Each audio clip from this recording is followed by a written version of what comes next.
Hey guys, तो मैं पढ़ने जा रहा हूँ रिच डैड और पुअर डैड। आप देख सकते हो, ये रही मेरी बुक।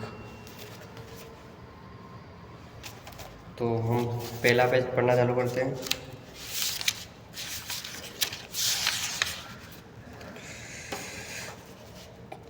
इसकी बहुत ज़रूरत है। क्या स्कूल को बच्चों को असली ज़िंदगी के लिए तैयार करता है? मेरे मम्मी डैडी कहते थे, मेहनत से पढ़ो और अच्छे नंबर लाओ, क्योंकि ऐसा करोगे तो एक अच्छी तनख्वाह वाली नौकरी मिल जाएगी। उनके जीवन का लक्ष्य यही था कि मेरे बड़ी बहन और मेरी कॉलेज की शिक्षा पूरी हो जाए। उनका मानना था कि अगर कॉलेज की शिक्षा पूरी हो गई तो हम ज़िंदगी में ज़्यादा कामयाब हो सकेंगे। जब मैंने 1974 में अपना डिप्लोमा हासिल किया, मैं फ्लोरिडा स्टेट यूनिवर्सिटी में अकाउंटिंग में ऑनर्स के साथ ग्रेजुएट हुई और अपना कक्षा में काफ़ी ऊंचे स्थान पर रही। तो मेरे मम्मी डैडी का लक्ष्य पूरा हो गया था। यह उनकी ज़िंदगी की सबसे बड़ी उपलब्धि थी। मास्टर प्लान के हिसाब से मुझे एक बिग 8 अकाउंटिंग फर्म में नौकरी मिल गई। अब मुझे उम्मीद थी एक लंबे करियर और कम उम्र में रिटायरमेंट की। मेरे पति माइकल भी इसी रास्ते पर चलते थे। हम दोनों ही बहुत मेहनती परिवारों से आए थे, जो बहुत अमीर नहीं थे। माइकल ने ऑनर्स के साथ ग्रेजुएट किया था, एक बार नहीं बल्कि दो बार। पहली बार इंजीनियर के रूप में और फिर लॉ स्कूल से।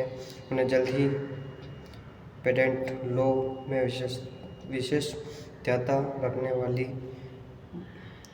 वोटिंग डीसी की एक मानी हुई लॉ फर्म में नौकरी मिल गई और तरह का भविष्य भी सुनहरा लग रहा था। उनके करियर का नक्शा साफ था और यह बात तय थी कि वह भी जल्द रिटायर हो सकेंगे। हालांकि हम दोनों ही अपने करियर में सफल रहे, परंतु हम जो सोचते थे हमारे साथ ठीक वैसा ही नहीं हुआ।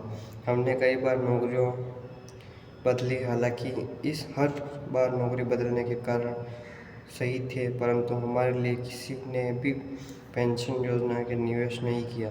हमारा रिटायरमेंट फंड हमारे खुद के लगाए पैसों से ही बढ़ रहे हैं। हमारी शादी बहुत सफल रही और हमने 3 बच्चे हैं। उनमें से 2 कॉलेज में हैं और तीसरा अभी हाई स्कूल में गया ही है। हमने अपने बच्चों को सबसे अच्छी शिक्षा दिलाने में बहुत सा पैसा लगाया।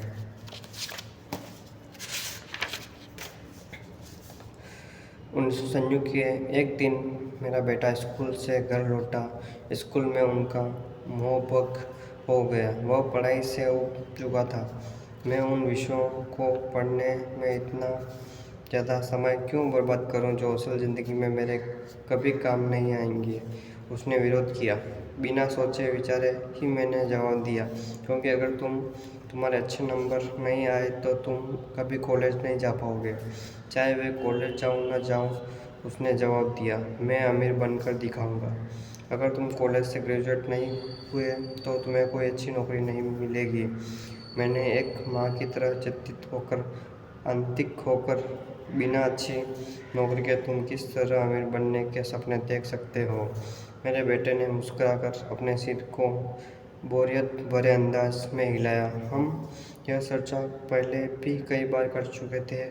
उसने अपने सिर को झुकाया और अपनी आँख घुमाने लगा। मेरी जिम्मेदारी भरी सलाह एक बार फिर उनके कानों से भीतर नहीं गई। हालांकि यह स्मार्ट और प्रबल इच्छा शक्ति वाला युवक था, परंतु वह नम्र और शालीन भी था। मम्मी, उसने बोलना शुरू किया और भाषण सुनने की बारी अब मेरी थी। समय के साथ चलिए, अपने चारों तरफ देखिए। सबसे अमीर लोग अपनी शिक्षा के कारण इतने अमीर नहीं बने। माइकल जॉर्डन और मैडोना को देखिए, यहाँ तक कि बीच में ही हार्ट छोड़ देने वाले बिल गेट्स ने माइक्रोसॉफ्ट कायम किया। आज वे अमेरिका के सबसे अमीर व्यक्ति हैं और अभी उनको उम्र भी 30 से 40 के बीच ही है। और उस बेसबॉल पिचर के बारे में तो आपने सुना ही होगा, जो हर साल $40 लाख से ज़्यादा कमाता है, जबकि उस पर दिमाग तौर पर कमज़ोर होने का लेबल लगा हुआ है। हम दोनों काफ़ी समय तक चुप रहे। अब मुझे यह समझ में आने लगा था कि मैं अपने बच्चों को वही सलाह दे रही हूँ जो मेरे माता पिता ने मुझे दी थी। हमारे चारों तरफ की दुनिया बदल रही थी, परंतु हमारी सलाह नहीं बदलती। अच्छी शिक्षा और अच्छे ग्रेजुएशन हासिल करना अब सफलता की गारंटी नहीं रह गए, और हमारे बच्चों के अलावा यह बात किसी की समझ में नहीं आई थी। मम्मी, उसने आके कहा, मैं डैडी को आपकी तरह कड़ी मेहनत नहीं करना चाहता। आपको काफ़ी पैसा मिलता है और हम एक शानदार मकान में रहते हैं जिसमें बहुत से कीमती सामान हैं। अगर मैं आपकी सलाह मानूंगा तो मेरा हाल ही आपकी ही तरह होगा। मुझे भी ज़्यादा मेहनत करनी पड़ेगी ताकि मैं ज़्यादा टैक्स भर सकूं और कर्ज में डूब जाऊं। वैसे भी आज की दुनिया में नौकरी की सुरक्षा बची है नौकरी की सुरक्षा बची है। मैं यह जानता हूं कि छोटे और सही आकार की फ़र्ज कैसी होती है। मैं यह भी जानता कि आज के दौर में कॉलेज के स्नातकों को कम तनख्वाह मिलती है, जबकि आपके ज़माने में उन्हें ज़्यादा तनख्वाह मिला करती थी। डॉक्टर को ही देखिए, वे अब इतना पैसा नहीं कमा पाते जितना पहले कभी कमाया करते। मैं जानता हूँ कि रिटायरमेंट के लिए सामाजिक सुरक्षा या कंपनी पेंशन पर भरोसा नहीं कर सकता। अपने सवालों के मुझे नए जवाब चाहिए। वह सही था, उसे नए जवाब चाहिए थे, और मुझे भी। मेरे माता पिता की सलाह उन लोगों के लिए सही हो सकती थी जो 1945 के पहले पैदा हुए थे, पर यह उन लोगों के लिए विशाल विनाशकारी साबित हो सकती थी जिन्होंने तेजी से बदल रही दुनिया में जन्म लिया। अब मैं अपने बच्चों से यह सिद्धि के बात नहीं कर सकती, स्कूल जाओ, अच्छे ग्रेड हासिल करो और किसी सुरक्षित नौकरी की तलाश करो। मैं जानती थी कि मुझे अपने बच्चों की शिक्षा को सही दिशा देने के लिए नए तरीके की खोज करनी होगी।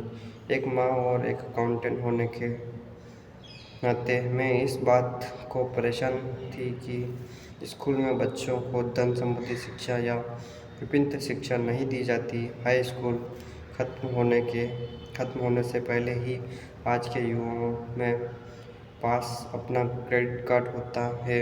यह बात अलग है कि उन्होंने कभी धन संबंधी पाठ्यक्रम में भाग नहीं लिया होता है, जो उन्हें यह भी नहीं पता होता है कि इसे किस तरह निवेश किया जाता है।